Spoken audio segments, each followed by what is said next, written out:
there's one thing we high-achieving women love, it's a rule.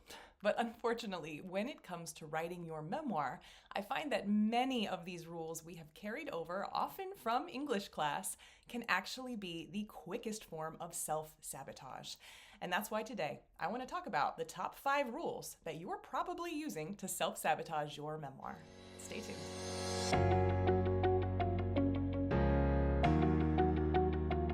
You've been writing your memoir, maybe even for years. You know your material, you know what it means. What's missing isn't the story, it's the structure. And that's why we started the Memoir Method Book Club. Every single month, Emily Thrash, a professional writer and editor, teaches you how to read like a writer by breaking down a published memoir and showing you what it's doing under the surface. Your first session is free. Head over to pageandpodium.com/book club to sign up.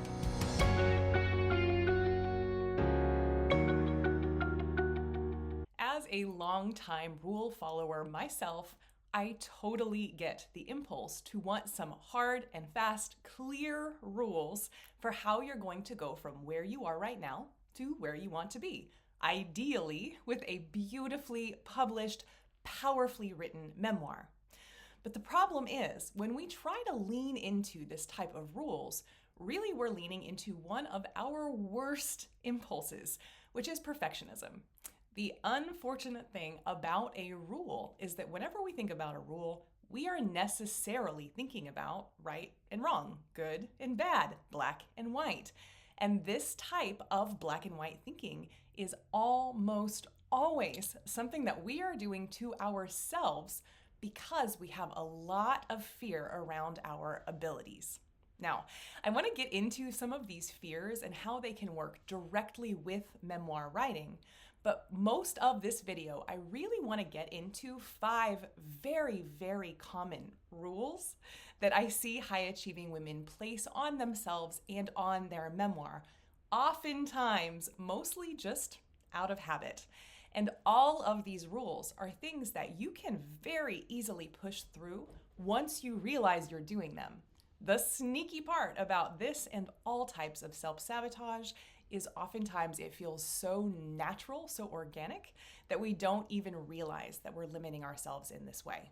But you are probably holding yourself to one of these 5 ridiculous rules. So let's get into first, what are some of the fears that we have that drive us toward setting rules around our own behaviors and our own creative expression? Well, the first and most common fear that I do see driving people toward rule following is, of course, that they're not going to be able to do it. Now, by do it, in this case, I mean finish a quality memoir. But very often, the fear that I see pop up is kind of twofold. On one hand, there is this fear that we'll start writing and we won't be able to finish. Now, there are lots of reasons that folks don't get to the end of their memoir, but I will tell you, not having rules is not one of them. When we do allow ourselves to set a reasonable structure, we actually can give ourselves the support that allows us to let go of that fear we won't finish. Because truly, all a memoir is a series of words, which are sentences, which become paragraphs, pages, chapters, and eventually the whole book. So truly, the fear that you won't be able to finish your book is almost always not related to the actual logistics of writing.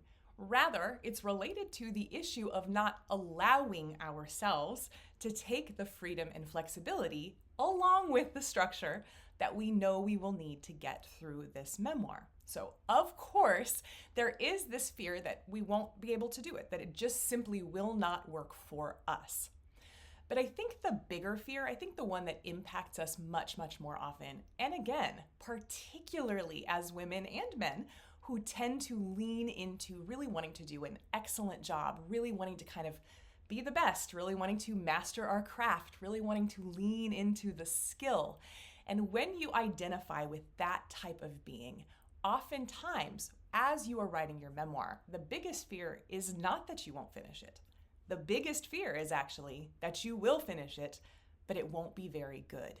And what would that mean? Oh, it hurts my heart, y'all. It hurts my heart. because we know we're spending usually at least a year, if not sometimes 5 or 10 years in the case of clients that I've worked with that have put the manuscript back in the drawer, pulled it out, put it back in the drawer. Oftentimes, this memoir writing commitment is years and years and years of our lives. So it makes perfect sense that we don't want to come to the end of that process and feel like we spent all of that time, all of that energy just on something that we're not very proud of. And I totally get and relate to that feeling. Now, just like finishing a memoir is just simply about knocking off word after sentence after paragraph after page, the same is true about writing an excellent memoir. The most freeing bit of information that I can share with you is that writing an excellent memoir is certainly not easy, of course not. But there are sets of structures and guidelines and processes and practices and skills that as you accumulate them, you will be able to write something that you're proud of. You will. Once we incorporate the knowledge and the learning about how to do these processes, not rules, but processes, we are all so much more easily able to not only move forward with the book, but to move forward in ways that we then do look at as excellent, that we are able to look at our writing and say, oh, that's right. This does have emotional change and growth. This does have a powerful message. This does have movement forward and momentum. Once we realize that all we are looking for is a quality process, we are so much more freed up to let go of some of these black and white rules in favor of some of the techniques that we can then use and shape to fit ourselves, our personalities, our writing styles, and of course, our book project. Now, as we're thinking about some of these processes and some of these structures that you're going to follow as you go through your book, I do want to give just a quick little tip. We do have a downloadable memoir method checklist. This is going to be a list of every single step that you need to take all the way from the pre-writing, that development stage where you are structuring, where you are coming up with your outline, where you're figuring out what you want to say and what the book's even about. It goes all the way from that series of steps all the way through your publishing and marketing journey. So if a download would be helpful, if it would be useful to see how professionals do this process, you can download that at pageandpodium.com/checklist. Now, if you would like something that is a little bit more hands-on, where you have a little more guidance, we also do offer this development process as well as all of these skills and techniques and tips in our Memoir Method group memoir writing program for women. So you can check that out at pageandpodium.com/memoir-method. For now, I want to take this opportunity to dive right into these rules. As you all know, if you've been following this channel for long, we talk all the time about development and structure, but it's also important to look at the other side of this and think about the rules that we are carrying through, again, often from school, and think about how we can start to dismantle those to make our writing more enjoyable, more effective, and of course, more excellent. Okay, so let's get into these 5 rules. Now, the first of these is one that I see all over the internet all the time, and that rule is, if you don't use the hero's journey, you cannot get a book deal. Y'all, this is ridiculous. I can't even tell you how many memoirs have been published where the author did not even look at the hero's journey. And in fact, I have bad news. Actually, the most highly trained writers among us, the folks that have those MFAs, that terminal degree in literature, they almost always turn their nose up at the hero's journey because they're trying to do something more unique and creative than that, right?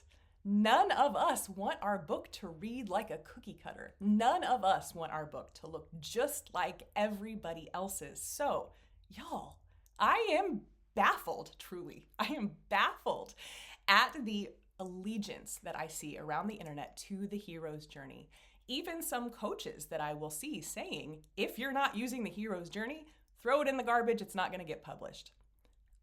If I can be the reassurance to you that this is truly ridiculous, this is truly the only type of thing you say, if you have some investment in people following your rule, we gotta ditch it, y'all. The hero's journey is great. And if it is working for you, I want you to keep using it because it is tried and true. It is, by the way, not meant to be prescriptive. It's not meant to tell you what to do.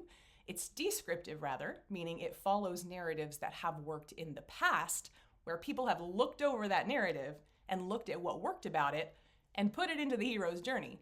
It is not really meant for you to be using it as a guideline for your own memoir. But that said, if it's working for you, keep using it. The thing I really want to caution against, though, is again, this black and white thinking where we have hero's journey good, anything else bad.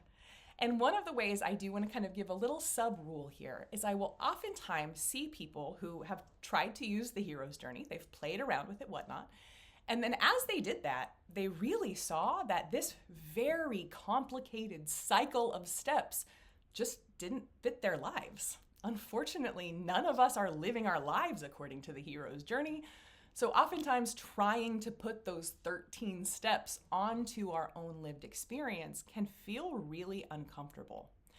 And the way I oftentimes will see people try to kind of cope with this little sub-rule here, is they'll find these variations that have been put out on the internet. So heroine's journey is one I hear about a lot, but there actually are quite a few of these. But here's what I want to say. If we're going to modify these structures so much so that they fit our lives, why don't we just use a little bit simpler structure and then actually learn the tools and techniques for how to make that structure sing? This to me seems like such a better option. It gives you so much more flexibility. It gives you so much more control. And it really does allow you to say what you want to say, even if it's not what Joseph Campbell would have said. Okay, so the first rule that we have got to get rid of, y'all, it is sabotaging so many memoirs. The first rule is hero's journey or bust. We're not doing that, y'all. Hero's journey is fine if you like it, but you absolutely can publish a book with any other type of structure as long as you have a structure in place. Okay, number 2, and this flows very tidily from that first note, is the idea that you need to be inspired rather than having a plan. Now, this type of rule is something that I often see from folks who are really leaning into the kind of creativity, the art part of memoir. So often these are folks who, just as much as loving things like learning, loving reading, are people who kind of love getting their hands messy. So oftentimes you'll be involved in some type of either craft or visual art, whether it's painting, drawing, knitting, sewing. But oftentimes folks who are really looking for that lightning bolt of inspiration, the reason is they really identify with that art side. Now, the thing that I want to bring into conversation here alongside this kind of artistic creative expression is the idea that I was just getting at when we were talking about the hero's journey. And that is that, yes, there is art to memoir. Of course there is. I would never say otherwise. When we create something from our heart, from our soul, when we express ourselves creatively, what we are doing is creating art. Of course. But at the same time, when we have really mastered the skill sets that we need to make that art excellent, well, oftentimes we actually call that craft. And you can totally see this if you look at things like woodworking. Now, I love kind of little carved figurines. I love the kind of lathed vases, especially now we've got these Instagram reels of people doing all this woodworking, and y'all, it is so good for my heart. I love it.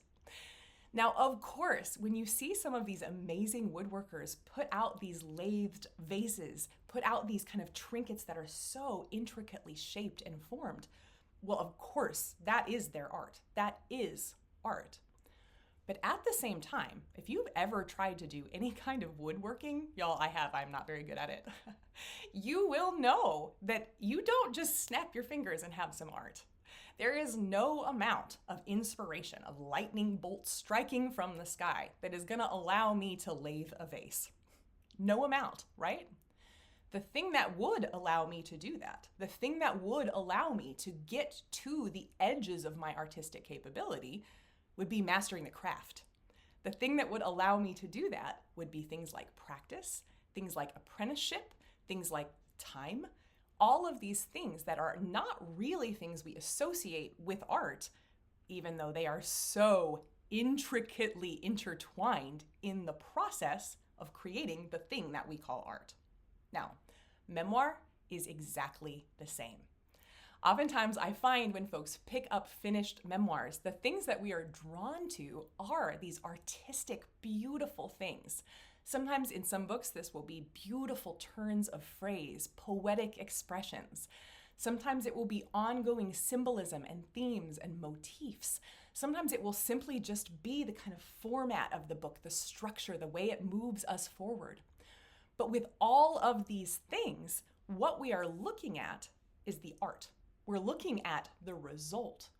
But how do we, as hopeful artists, how do we move forward if we don't have the craft in place? Well, the answer is just like woodworking. If you don't have your craft in place, your art is going to show that, right? Our art shows where we are in terms of mastery of skill. So, this is all to say, I do often find that folks will have kind of rules around what the writing process should look like.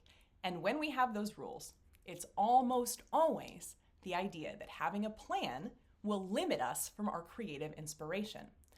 This could not be further from the truth. Just like with that beautiful lathed vase, having the idea is one thing. Being able to actually execute is an entirely different thing. And these are art versus craft. So, what do you do then if you are an aspiring first-time memoir writer? You realize that you're not going to have the level of craft as someone who's been doing this for 20 or 30 years. So what can you do? Well, the closest approximation of craft is always going to be a plan. As we are developing our craft, we have to have some kind of structure laid out for ourselves so that not only can we move forward in this thing we want to do, but also we can evaluate our process as we do that. And when we give ourselves both of those tools, what we really allow ourselves to do is not only grow, but also monitor and track our growth. When we put this kind of structure and plan in place, we're so much better able then to follow through on our inspiration because we're developing our craft.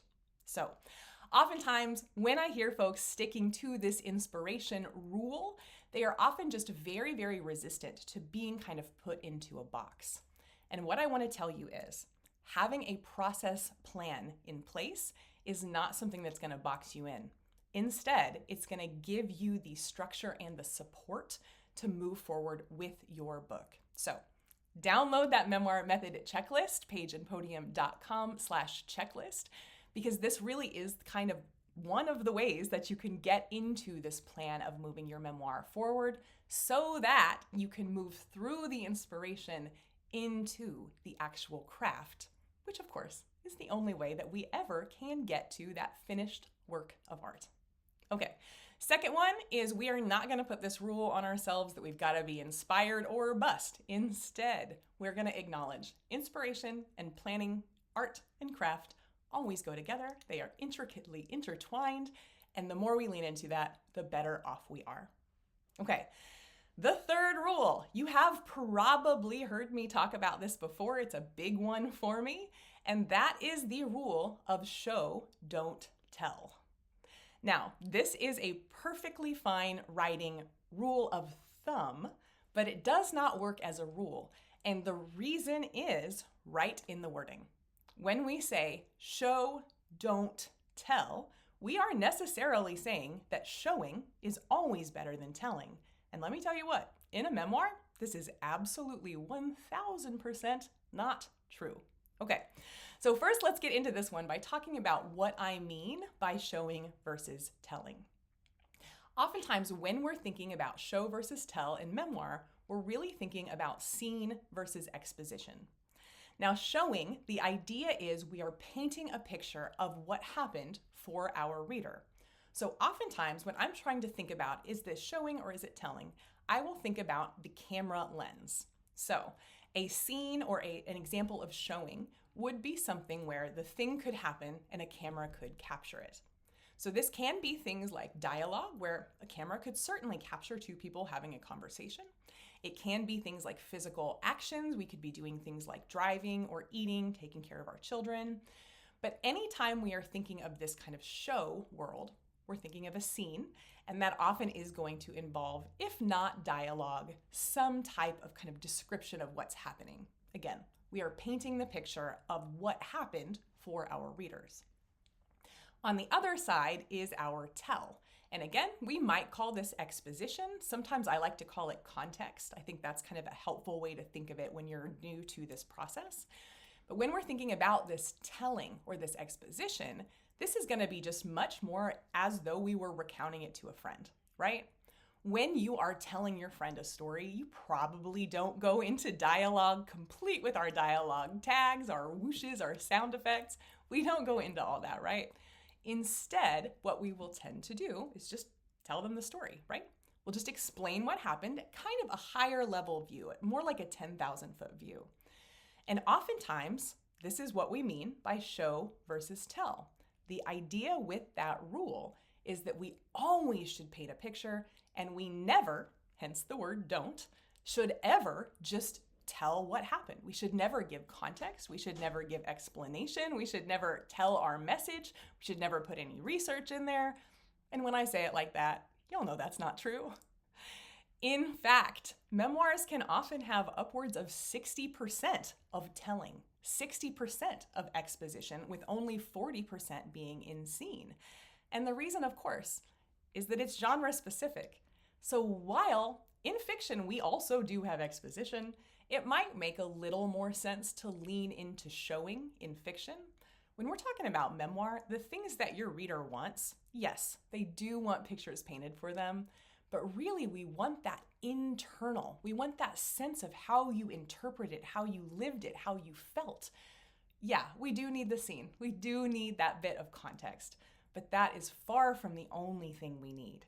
We have got to get that bit of telling. And this is why, y'all, when people come to me and say, I think my memoir would be good, but I'm doing too much telling and I'm not doing enough showing, oh, it hurts my heart.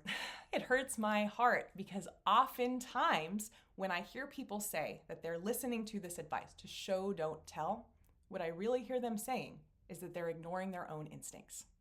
Very, very often, as you are writing, you will have an impulse to transition out of scene and into exposition, into some kind of discussion, into what we might call a sequel, coming out of that scene into the next, a transition, research, whatever it might be. And when you have this rule in your head, show is better than tell, show is better than tell, show is better than tell, very often you will self-sabotage your way out of a beautifully written chapter and into something that just feels kind of try-hard. So we are throwing this out. Let's get rid of this. No more show, don't tell. If it makes sense to show, then you should show. If it makes sense to tell, then you should tell. There is no hard or fast, black or white, right or wrong rule about when or how often to do that. But I can tell you, it is not the case that showing is always better than telling, and it is absolutely not the case that you should be showing all the time. Your reader would be exhausted and they would have no sense of what's happening inside of you, which is the whole point. All right, that is number 3.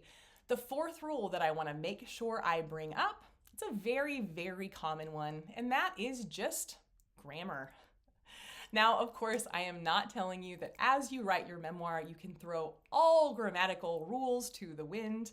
No. But just like with many of these other rules, while there is truth in the rules of showing, don't telling, there is truth in the rule of good grammar, but the purpose of that rule, the purpose of the truth of grammar, is just simply to help your audience understand what you're saying. Grammar is just simply our shared sense of syntax, our shared structure, our shared system for communicating. So when we are thinking about grammatical rules, The goal is not to follow the rule exactly. The goal is to communicate effectively. And those are very, very different. Now, the example that I like to use here, because I think it's so intuitive, is this idea that we should never end a sentence with a preposition. Oh, y'all. Our writing is so tedious. If we try to cut all of ending in prepositions, people talk in ways that end sentences in prepositions all the time. And if there is one thing your reader will appreciate you so much for, it's going to be using the types of language that you would use in conversation rather than the type of writing you would do if you were trying to get an A+ on your sophomore English paper. We have got to loosen up with ourselves, y'all. And while, yes, we do need to make sure that our grammar is solid enough that people can read and understand, and hopefully with ease, we do not need to follow these grammatical rules to such a black and white point that we have overwritten our book. So let's let go of that. We do not need these hard and fast grammar rules, and most of them, in fact, aren't even really rules once we get up to the industry professional level. So let's get rid of the idea that grammar is good or bad, right or wrong. It's not a black and white thing. We're not going to get perfection here because we don't even want perfection. We want relatability, approachability, and clear communication. So let's lean into those things. All right, the fifth rule. Now, this is a rule that I truly despise in my heart of hearts. And that is a rule I see so many high-achieving women put on themselves. And it is, if they don't get a book contract with a traditional publisher, then they are not going to put their book out. Please don't do this, y'all. Please don't do this. We have spent so much of our social time putting so much weight on what the traditional publishers think. And we know from the reckonings of the last 10, 15 years, we know that putting all of that power into this concentrated group of people only means that the books that come out represent such a narrow slice of our population that we don't even really have good representation of humanity in our book industry. We know that. If you all remember in 2020, there was a huge reckoning that now has all but blown over. So we've got to lean back into this, and who I want to lean into it is authors. Because I will tell you, no power structure has ever been dismantled from the people in power. It has to be through these small little changes that we make in our own behaviors, in our own mindsets, in our own goals. And one of the things that I would really, really love to see in this year and forward is that all of us just really settle into the idea that we can tell our story. We are allowed to tell our story. And we don't need the permission of the traditionals. We don't even need that stamp of approval to say that our book is excellent. In the year of our Lord, 2026, there are so many resources available to you that you can put out the exact same quality of book yourself that you would put out with the traditionals. And I know we have such a common sense mindset that the traditionals take the best books, and so if we don't get a traditional contract, we don't have a best book. But that is absolutely not true. It's not true. I am sure every one of you has bought a book published by a traditional press and thought, how did this get published? And I bet, even if you didn't know it, I bet that you have picked up a book that was either self-published or published by a hybrid and thought it was amazing. So let's do away with this idea that the traditionals are the one and only judge of what makes a book excellent. They're not. There are so many other options, y'all, and it hurts my heart to see women with excellent memoirs. Memoirs that, sure, could use some more editing, maybe they need a little bit of development support, but where the authors are saying, if the traditionals don't approve it, I'm just going to put it back in their drawer. Please don't do this. We need your story, and we especially need people who are brave enough to push against this traditional model. We have got to be changing this world from the author side as much as we're pushing for it to be changed from the industry side, because truly, those work together. Okay, I hope that this has been helpful. I hope that you have seen at least one of these rules in yourself and that you have rethought holding your feet to the fire about this kind of black and white, perfectionist, right or wrong thinking. The most important thing that you can do for your memoir is let go of all of these shoulds. Stop shoulding all over yourself so that instead you can embrace your own natural, organic, creative expression so that you can get back in touch with who you are and what you need to say. So, rules get in the way of that every single time, but the good news is your mindset is way more powerful than rules. So as you are moving forward, please give yourself that flexibility, that leeway, so that you can tune into your own instinct. I promise every woman I've ever worked with had stronger literary instincts than they thought. But first, we gotta peel those rules back and get rid of them. Okay, so with that, I'm gonna send you off into the writing trenches. I can't wait to see what you come up with. If I can help, please reach out, pageandpodium.com/contact to schedule a call with me directly. And otherwise, keep going on that project. I'll talk to y'all soon, and happy writing.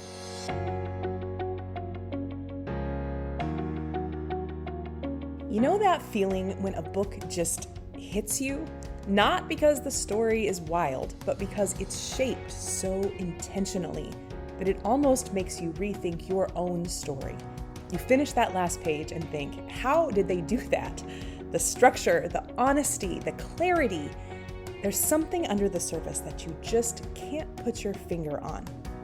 And the reason is, unless someone shows you how memoirs actually work, it's hard to translate that inspiration into your own writing. And that's exactly why we created the Memoir Method Monthly Book Club.